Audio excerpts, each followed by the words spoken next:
লাইলাতুল কদরের 12 রাকাত নামাজ পড়ব।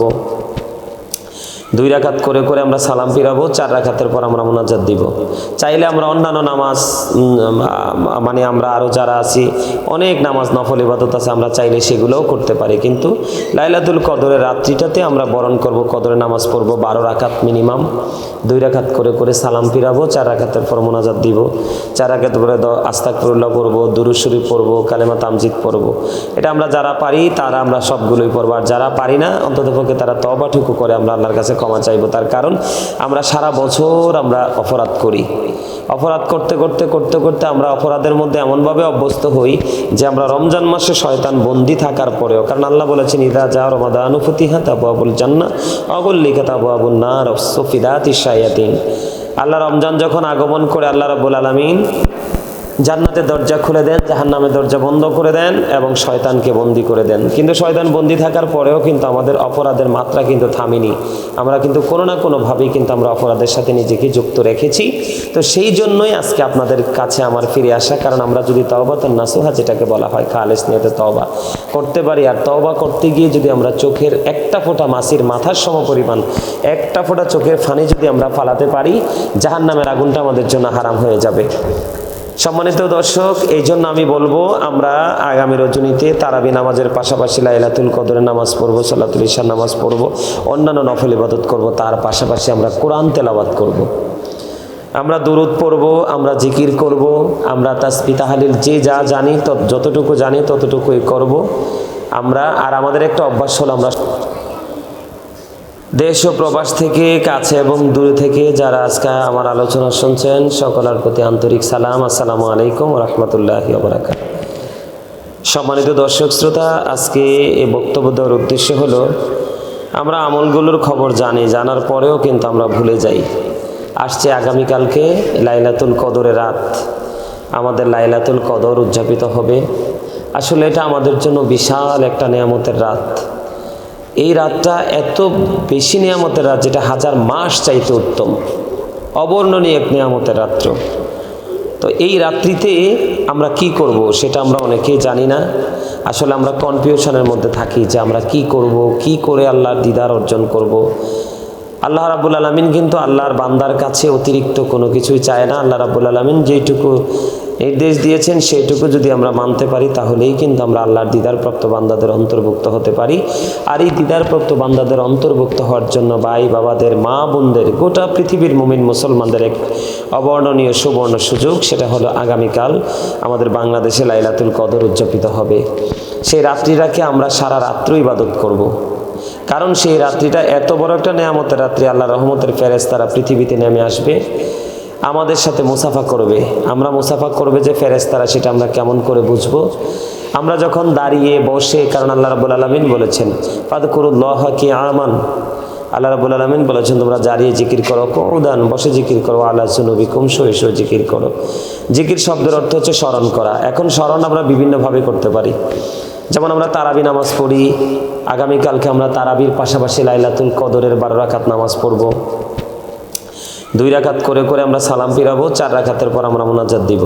চাইলে আমরা অন্যান্য নামাজ মানে আমরা আরও যারা আছি অনেক নামাজ নফল ইবাদত আছে, আমরা চাইলে সেগুলোও করতে পারি। কিন্তু লাইলাতুল কদরের রাত্রিটাতে আমরা বরণ করব, কদরের নামাজ পড়ব 12 রাকাত মিনিমাম। 2 রাকাত করে করে সালাম ফিরাবো, 4 রাকাতের পর মুনাজাত দিব। 4 রাকাত পরে আস্তাগফিরুল্লাহ পড়ব, দুরূদ শরীফ পড়ব, কালেমা তামজিদ পড়ব। এটা আমরা যারা পারি তারা আমরা সবগুলোই পড়ব, আর যারা পারি না অন্ততপক্ষে তারা তওবাটুকু করে আমরা আল্লাহর কাছে ক্ষমা চাইবো। তার কারণ আমরা সারা বছর আমরা অপরাধ করি। অপরাধ করতে করতে করতে করতে আমরা অপরাধের মধ্যে এমনভাবে অভ্যস্ত হই যে আমরা রমজান মাসে শয়তান বন্দী থাকার পরেও, কারণ আল্লাহ বলেছেন ইযা জা রমাদানু ফুতিহাত আবওয়াবুল জান্নাহ ওয়া গুল্লিকাত আবওয়াবুন নার ওয়া সুফিদাতিশ শায়াতিন। আল্লাহ রমজান যখন আগমন করে আল্লাহ রাব্বুল আলামিন জান্নাতের দরজা খুলে দেন, জাহান্নামের দরজা বন্ধ করে দেন এবং শয়তানকে বন্দী করে দেন। কিন্তু শয়তান বন্দী থাকার পরেও কিন্তু আমাদের অপরাধের মাত্রা কিন্তু থামেনি। আমরা কিন্তু কোনো না কোনোভাবেই কিন্তু আমরা অপরাধের সাথে নিজেকে যুক্ত রেখেছি। তো সেই জন্যই আজকে আপনাদের কাছে আমার ফিরে আসা, কারণ আমরা যদি তওবাতুন নাসুহা যেটাকে বলা হয় খালেস নিয়তে তওবা করতে পারি, আর তওবা করতে গিয়ে যদি আমরা চোখের একটা ফোঁটা মাছির মাথার সমপরিমাণ একটা ফোঁটা চোখের ফানি যদি আমরা ফালাতে পারি, জাহান্নামের আগুনটা আমাদের জন্য হারাম হয়ে যাবে। সম্মানিত দর্শক, এই জন্য আমি বলবো আমরা আগামী রজনীতে তারাবি নামাজের পাশাপাশি লাইলাতুল কদরের নামাজ পড়বো, সালাতুল ইশার নামাজ পড়বো, অন্যান্য নফল ইবাদত করব, তার পাশাপাশি আমরা কোরআন তেলাওয়াত করব। আমরা দুরূদ পড়ব, আমরা জিকির করব, আমরা তাসবিহ তাহলিল যে যা জানি যতটুকু জানি ততটুকুই করব আমরা। আর আমাদের একটা অভ্যাস হলো আমরা সন্ধ্যা রাত্রিতে ইবাদত করেই কিন্তু ঘুমিয়ে যাই। কিন্তু আসলে নেয়ামত এমন একটা নেয়ামত, এই ফেরেশতারা যখন রহমতের ফেরেশতারা আসে তারা কিন্তু রাতের শুরু থেকে শেষ পর্যন্ত তারা থাকে। তো শেষের দিকে যখন তাদের ডিউটি শেষ হয় তারা জিব্রাইলকে প্রশ্ন করবে, জিব্রাইল আল্লাহ রাব্বুল আলামিন আল্লাহর বান্দাকে নিয়ে কি মন্তব্য করেছেন, বা তখন জিব্রাইল আলাইহিস সালাম বলে দিবেন যে আল্লাহ রাব্বুল আলামিন আল্লাহর বান্দার দিকে 70 বার রহমতের নজরে তাকিয়েছেন। তা আমরা তো এই রহমতের দৃষ্টিতে আমরা পড়তে হলে আমাদেরকে শেষ পর্যন্ত অপেক্ষা করতে হবে। তো এই জন্য আমি আপনাদেরকে একটা টেকনিক শিখিয়ে দিব। আমরা প্রয়োজনে দিনের বেলা একটু বেশি করে ঘুমিয়ে নিব, আমাদের আমলগুলো করে গেফে ঘুমিয়ে নিব, আমরা যেন সারাটা রাত ইবাদত করতে পারি। কারণ মৃত্যু এমন এক জিনিস, সেটা থেকে কেউ বাঁচতে পারবে না। অল মেন উইল ডাই, সকল মানুষকে মরতে হবে এবং সকল মানুষকে হিসাব দিতে হবে।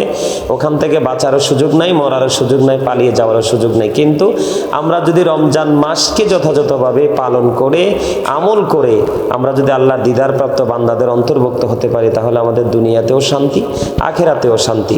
বিশেষ করে আমি সকলকে বিনীতভাবে অনুরোধ করব, আবারও আমরা সকলে নামাজের পাশাপাশি দুরূদ পড়ব, জিকির করব, কোরআন তেলাওয়াত করব, দান সাদাকা করব, সব ধরনের আমল করব। আমলের ক্ষেত্রে কদরের আমলের ক্ষেত্রে আমরা কনফিউশনে থাকি যে কোন সূরা দিয়ে পড়ব, কি দিয়ে পড়ব, হবে কি হবে না। আপনি যদি কোনো কিছু নাও জানেন, আল্লাহর দরবারে সেজদা দেন কদরের নিয়ত করে, আল্লাহ সেটাও কবুল করতে প্রস্তুত।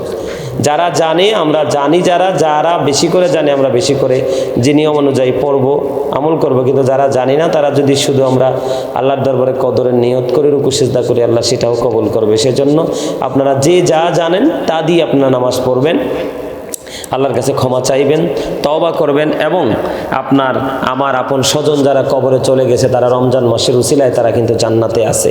কিন্তু রমজান যখন চলে যাবে যার যার কর্ম অনুযায়ী আবার কবরে তাদের শাস্তি শুরু হয়ে যাবে। আমরা সবাই দোয়া করব আমাদের আপন স্বজন যারা আছে সকল আর আপন স্বজনকে যেন আল্লাহ কিয়ামত পর্যন্ত কবর আযাবটুকু বন্ধ করে দেয়।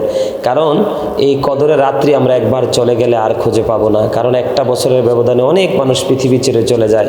যেমন আজকে আমি আমার এক বোনের জামাইকে আজকে নিজের হাতে দাফন করে আসছি। তো এরকম অনেকেই অনেক আপনজনকে হারিয়েছে। তো সেজন্য আমি সকলকে বিনীতভাবে অনুরোধ করব, আমরা 5 ওয়াক্ত নামাজ পড়ব, দিনের বেলা হোক রাতের বেলা হোক, দান সাদাকা করব। আমরা কোনো রং তামাশা, হাসি তামাশায় হাঁটা চলার মধ্য দিয়ে আমরা লাইলাতুল বরাতের এই রাত্রটাকে আমরা কি করব না, অতিবাহিত করব না। আমরা আল্লাহ এবং আল্লাহ রাসূলের দেখানো পথে মথে চলে পরিপূর্ণভাবে যেন আমরা লাইলাতুল কদরের রাত্রটাকে আমলের মধ্য দিয়ে আমরা বিদায় দিতে পারি। আবার যেন আল্লাহ রাব্বুল আলামিন লাইলাতুল কদরের সাথে আমাদেরকে দেখা করায় সেই প্রত্যাশা ব্যক্ত করে আজকের মতো আলোচনা শেষ করছি। ওয়া আখিরি দাওয়ানা আলহামদুলিল্লাহি রাব্বিল আলামিন।